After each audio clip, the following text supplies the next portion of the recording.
First time voter हूँ। आप जब फर्स्ट टाइम वोट दिए थे तो आपके दिमाग में क्या था? मुझे काफ़ी अच्छा लग रहा है, तुम मुझे राहुल कहला रही हो।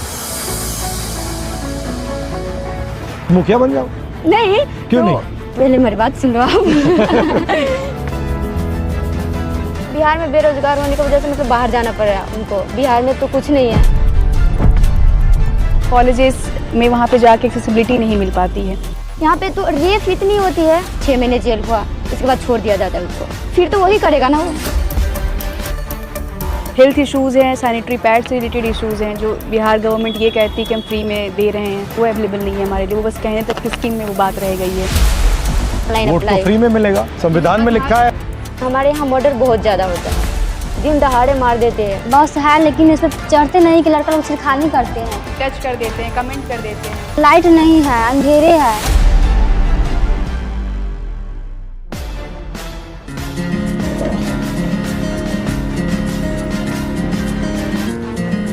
बताओ क्या हो रहा है?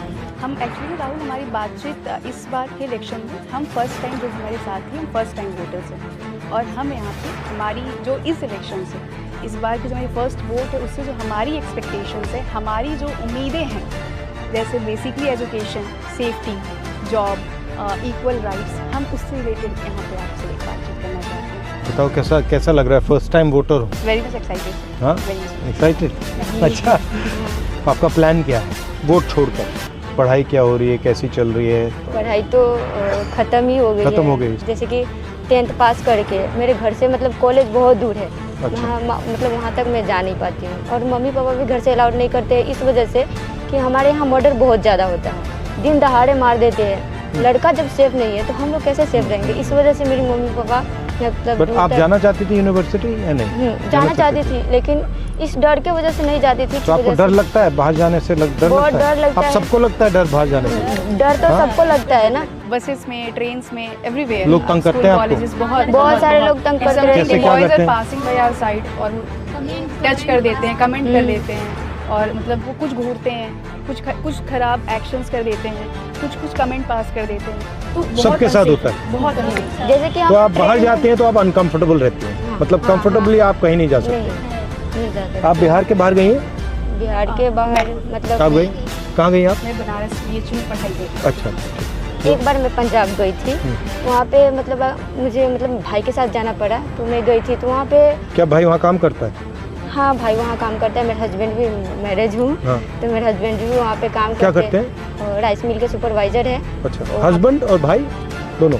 हाँ, भाई दोनों राइस मिल में काम करते हैं। हाँ, क्योंकि मतलब बिहार में बेरोजगार होने की वजह से मतलब बाहर जाना पड़ रहा है उनको। मतलब पंजाब में बहुत सारी कंपनीज है और बिहार में तो कुछ नहीं है। यहाँ पे नहीं है। यहाँ पे कंपनीज क्यों नहीं आती? क्या लगता है आपको, कारण क्या है इसका? कारण क्या कि सरकार नहीं देती है ना। राहुल, हमारे लिए एक बहुत बड़ी इशू हेल्थ के सेक्टर में भी है लड़कियों के लिए, जो कि मुझे इस काफी इलेक्शन अच्छा लग रहा है, तुम मुझे राहुल कहला रही हो। अच्छा लग रहा है। तो हमारे लिए सबसे बड़ा एक मेजर इशू है जो हम गवर्नमेंट से एक्सपेक्ट करेंगे, जो गवर्नमेंट आए कि हम हमारे हेल्थ सेक्टर में काम हो। काफ़ी चीज़ें हैं जो एज अ विमेन हम फेस करते हैं, जिसकी वजह से हमारे स्कूल कॉलेजेस भी छूट जाते हैं। पब्लिक वॉशरूम्स या वॉशरूम जो स्कूल कॉलेजेस में हैं वो साफ़ नहीं होते, वहाँ अवेलेबल नहीं होते हैं। बाहर निकलते हैं तो पब्लिक वॉशरूम नहीं होते हैं। जैसे हमारी वो साथी हैं, वो पैदल जाती हैं कॉलेज और उनको फैसिलिटीज़ नहीं है उनके पास। सलमाना नहीं है।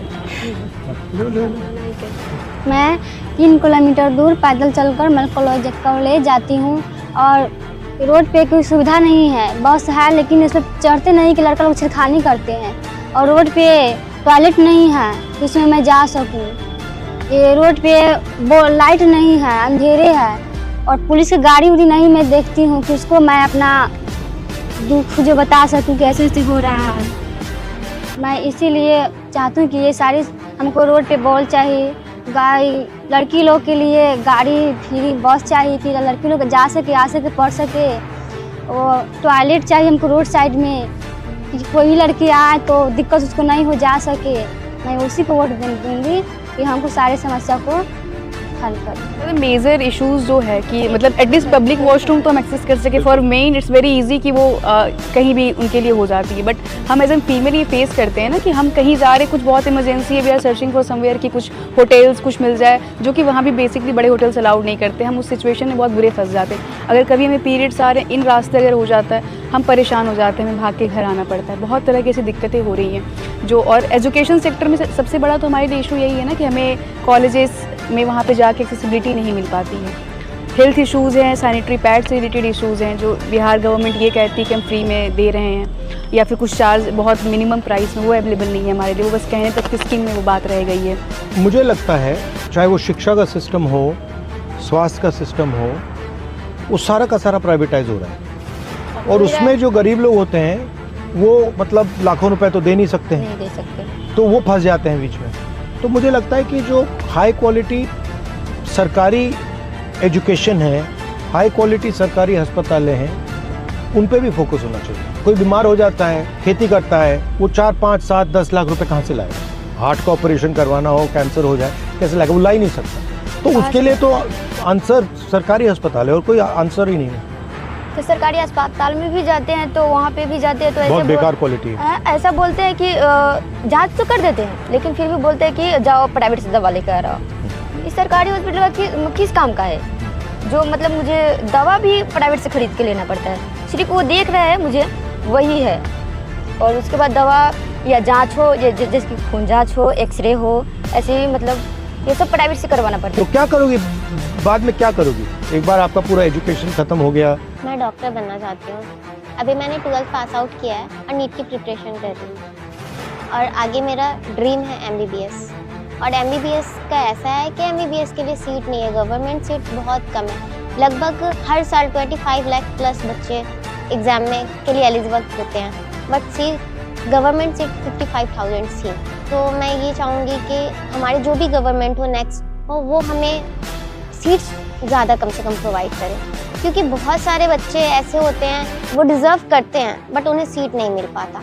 और कभी कभी ऐसा हो जाता है जैसा कि पिछली बार हुआ, NTA ने क्या किया था, तो इस वजह से जिस बच्चे को मतलब जो बच्चा डिज़र्व करता था वो भी नहीं कर और ये पाया। यहाँ पे बिहार में काफ़ी पेपर लीक हो जाता है, कैंसिल हो जाता है, कभी जी। पेपर कैंसिल हो रहा है, कभी और जैसा कि भैया मतलब ये तो चलता जाता है, ड्रामा चलता और रहता जैसा है। कि भैया आप जानते हैं कि बिहार एजुकेशन के मामले में अब भी बहुत पीछे है, खास करके बिहार की लड़कियां बहुत पीछे हैं। और कहीं ना कहीं इशू ये है कि हमारे गांव में स्कूल नहीं है, कॉलेज नहीं है, जिसके कारण हम अपनी एजुकेशन इनकम्प्लीट कर पाते हैं, नहीं कर पाते। और कहीं बाहर जाके करना हो तो फैमिली अलाउ नहीं करते हैं। अगर वो चीज़, वो सुविधा अगर हमारे गांव में हो, हमारे गांव में अगर स्कूल हो, कॉलेज हो, तो हम कर पाएंगे, हम अपनी एजुकेशन कंप्लीट कर पाएंगे। कहीं ना कहीं हमें वो उम्मीद होती है, चाहत होती है कि हम कुछ करें, पर वो फैसिलिटीज़ नहीं मिल पाती है जो कि गवर्नमेंट को प्रोवाइड करनी चाहिए थी, जिस वजह से हम अपनी एजुकेशन इनकम्प्लीट करके छोड़ देते हैं। जो मतलब थोड़ा अमीर है वो तो अपने बच्चे को प्राइवेट में भेजते हैं, सरकारी बनी किस लिए, मतलब उसमें तो हम सब लोग जाते पढ़ने ना, तो अमीर लोग प्राइवेट स्कूल में पढ़ाते हैं अपने बच्चे को, और जो गरीब लोग हैं वो जाते हैं सरकारी में। कैसे पास होगा? तो आप देखते हो कि भाई ये अमीर लोग हैं, इनको सब कुछ मिल रहा है, हाँ, सब कुछ मिल और रहा है। आपको अपॉर्चुनिटीज नहीं मिल रही हैं, तो आपको क्या लगता है? मतलब आपको खराब लगता है या आप इसको एक्सेप्ट कर लेती हैं, क्या है? बहुत खराब लगता है, मतलब बट आप एक्सेप्ट कर लेती हैं, मान लेती हैं इस बात को, एक्सेप्ट कर लेती हैं, मानना हाँ ठीक पड़ता है है। क्योंकि मतलब कोई सुनने ही नहीं आता है। जैसे कि आप मतलब मुझे तो ऐसा लग रहा है कि मतलब आप इतने बड़ा होकर मुझसे मिलने आए, और मैं भी आपसे मिलने आई। मेरे गांव का मुखिया जो है वो तो मेरी बात सुनते ही नहीं है, वो बोलते हैं क्या है, जाओ यहाँ से, क्या करने आई हो, घर में रहो, यही बोलती है।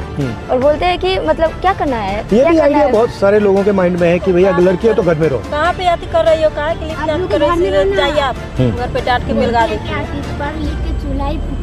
और कहीं ना कहीं हम आवाज़ उठाते हैं, अगर हम कहीं पे जाते हैं आवाज़ उठाने के लिए, तो वहाँ पे बोलते हैं लोग कि बहुत बड़ी नेता हो गई हो क्या। यही बोला जाता है। तुमसे बोला हाँ तो तुमने बोलते क्या बोला, जवाब क्या दिया? हाँ हमने हो ये- गई हूँ। हाँ बिल्कुल, क्योंकि जो हमारा अधिकार है वो तो हमें चाहिए। सरकार बोलती है कि आधी आबादी, लड़कियां आधी आबादी है, तो फिर आधी आबादी को वो क्यों नहीं मिलता? जो भी है उसमें भी पैसा ले रहे हैं। मतलब हम लोग वोट किस लिए देते हैं कि हमें फ्री में नौकरी मिले। वहाँ पे भी अगर हम छोटा सा भी छोटा नौकरी, जैसे कि आंगनबाड़ी का भी नौकरी लेने जाते हैं, तो वहाँ पे 2 लाख, 2.5 लाख, 5-5 लाख तक मुझे मतलब पैसा देने के लिए बोलते हैं, फिर नौकरी लो। बोलना चाह रहे थे कि महिलाओं, हम सुने हैं, मोबाइल पर देखे हैं कि महिलाओं के लिए और किशोरियों के लिए सैनिटरी पैड फ्री में दिया जाता है, पर हमारे यहाँ तो कुछ ऐसा है ही नहीं, कुछ मिलता ही नहीं। इसके कारण हमारे गांव और टोले मोहल्ले में देखते बहुत सारी महिला हमेशा बीमार रहती है। बीमार के कारण वो अस्पताल जाती है तो एम्बुलेंस बुलाती है, उसमें भी खर्चा देना पड़ता है। आशा को बुलाया तो वो भी खर्चा मांगती है। सरकारी अस्पताल पे जाए तो सरकारी अस्पताल में अच्छी मतलब की क्वालिटी नहीं रहती है। जांच वगैरह करने के लिए प्राइवेट में भेज दिया जाता है। तो फ्री में देना चाहिए सैनिटरी नैपकिन। फ्री में देना चाहिए, हर मंथ देना चाहिए। मेरा कहना ये कि फ्री में नहीं तो कम से कम रेंज में भी दिया जाए तो हर घर जो उसे तो लग्जरियस प्रोडक्ट गवर्नमेंट क्लेम कर चुकी है ना, जिसका टैक्स वो ले रही है, उस पर भी टैक्स होते हैं हमारे लिए। तो वो हमारी सबसे नीडेड चीज़ है, हर मंथ उसकी ज़रूरत होती है हमें। हर मंथ जरूरत पड़ते तो हर मंथ मिलना चाहिए। हम भी इन्होंने ही हमसे शेयर करा था, हम जब बातचीत कर रहे थे आपस में। आप पहले नहीं मिली हो, यहीं मिली हो? हाँ, तो इनकी वोटर आईडी इन्होंने अप्लाई करी 2 साल पहले, मतलब इनको अब जाके वो इशू हो रहा है। जब इन्होंने ऑनलाइन थोड़ा जानकारी ली करनी तो इनसे वो जो वोटर आईडी फ्री में होता है, जो हम लोग ऑनलाइन फिल करवा लेते हैं, इनसे 2000 चार्ज कर रहे हैं। क्यों? क्योंकि मतलब मुझे कौन आइडिया पीएलए करा रहा था? कौन? करप्शन का ही था।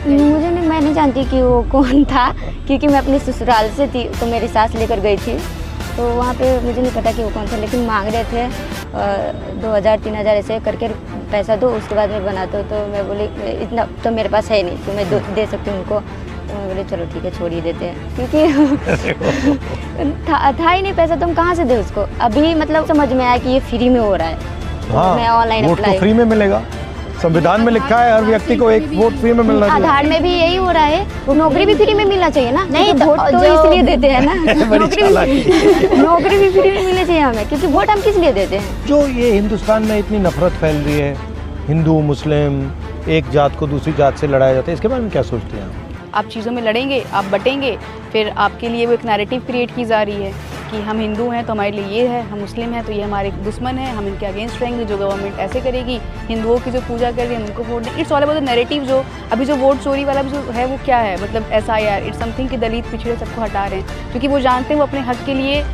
जिसको वोट देंगे वो उनको नुकसान करेगा, तो वो सारे उन नामों को काट रहे हैं।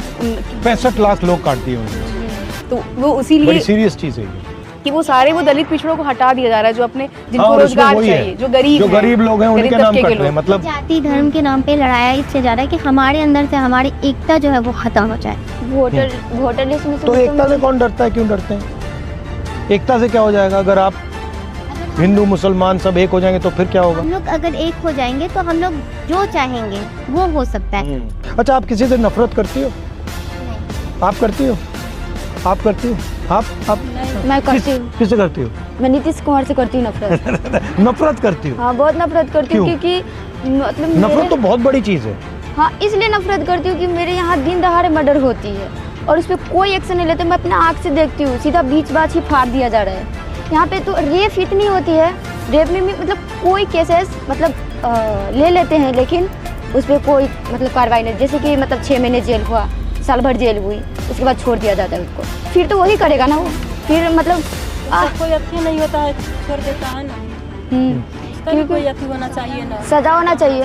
पर नफरत आपको नहीं होनी चाहिए। गुस्सा हो सकता है, इरिटेशन हो सकती है कि यहाँ ये ठीक है, नफरत है। क्योंकि उन्होंने नफरत इसलिए होना मतलब ऐसा नफरत से आप अंधी हो जाओगी। क्यों नहीं करते हैं वो, मतलब अगर वो अगर करे, अब मतलब अगर नहीं कर रहा कार्रवाई है तो करे, अब तुम करो। कैसे करूँ? क्योंकि सुनता ही नहीं है ना। अब सुनाओ। पुलिस कौन सुने आएगा? जैसे आप सुन रहे हो, अब मैं सुन रहा हूँ, सुना दिया तुमने मुझे। आप सुन रहे हो, क्योंकि जैसे कि मतलब अपने मैं बोली थी ना कि मतलब अपने गांव के मुखिया के भी जाके बोलती हूँ ऐसा कि तो मुखिया बन जाओ। नहीं। क्यों तो नहीं? वो मतलब पहले मेरी बात सुन लो आप।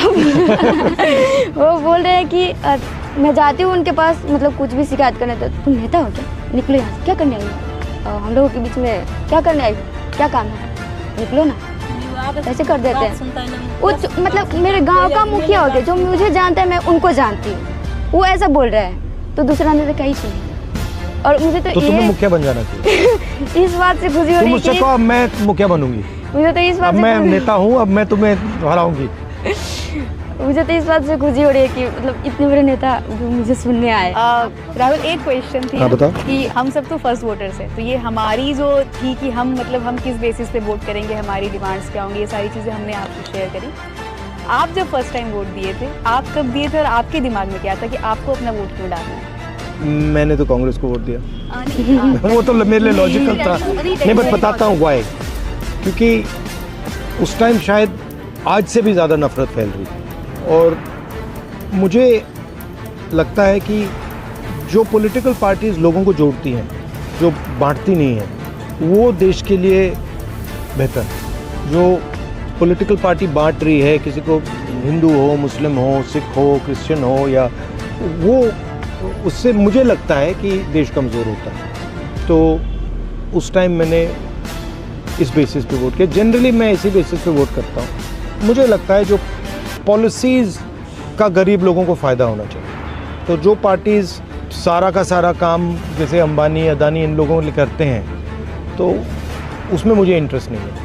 क्योंकि मैं चाहता हूँ कि ज़्यादा से ज़्यादा लोग विकास में पार्टिसिपेट करें, ज़्यादा से ज़्यादा लोगों को फ़ायदा मिले। तो ये मेरी थिंकिंग।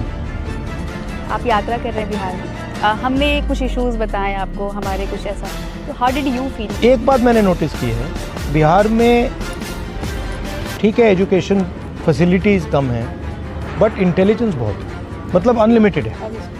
तो मुझे जब मैं यहाँ बैठा हूँ, मैं आपकी बात सुन रहा हूँ, मुझे लग रहा है कि भाई इतनी कैपेबिलिटी है, इसको ज़ाया क्यों कर रहे हैं? मतलब आप में इतनी क्षमता है, इतना टैलेंट है, उसको मतलब इसको ऐसे ही छोड़ दिया कि भैया इसका कोई मतलब ही नहीं है। इसको बदलना चाहिए। अब बदलना आसान नहीं है, टाइम लगेगा, वो अलग बात है। अनलिमिटेड पॉलिटिकल अवेयरनेस है, मतलब समझ जाते हैं लोग, 1 सेकंड में समझ जाते हैं, मतलब कन्फ्यूजन नहीं है। चलो, बहुत अच्छा लगा आपसे मिलकर, थैंक यू।